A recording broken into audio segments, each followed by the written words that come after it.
बोला सच्चे दरबार की जय।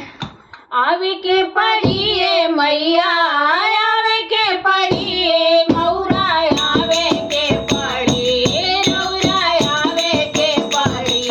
जबाया नाना में देव दिया जरिए भवानी मैया आवे के पड़ी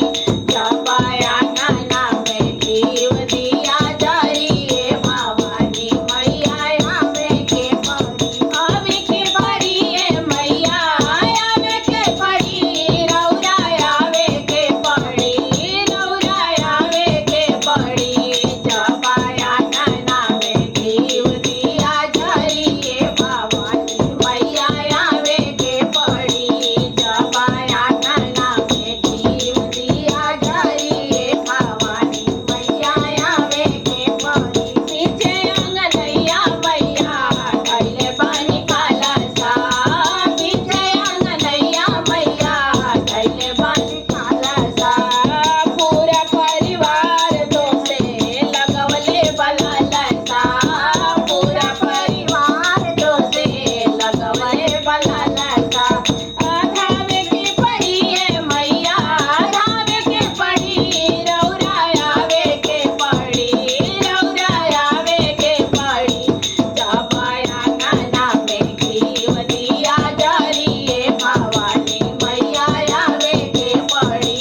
जबाया नाना में देव दिया जरिए भवानी मैया आवे के पड़ी आवे के पड़िए मैया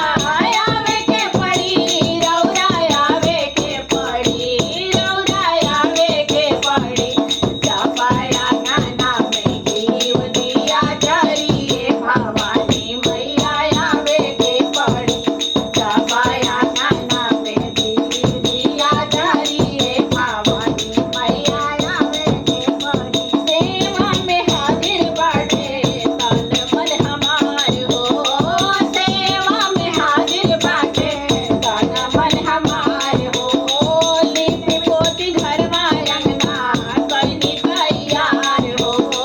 लिपि पोती घरवा अंगना कैनी तैयार हो आवे के पड़िए मैया आवे के पड़ी दरस दिखावे के पड़ी दरस दिखावे के पड़ी जबायु के 9 दिन बाला का हरिए भवानी मैया आवे के पड़ी जबाबू के बल का 9 दिन हरिए भवानी मैया आवे के पड़ी जबाबू के बल का 9 दिन हरिए भवानी मैया आवे के पड़ी आवे के पड़िए मैया आवे के पड़ी रौरा आवे के पड़ी रौरा आवे के पड़ी जबाया नाना में देव दिया जरिए भवानी मैया आवे के पड़ी जबाया नाना में देव दिया जरिए भवानी मैया आवे के पड़ी। बोला सच्चे दरबार की जय।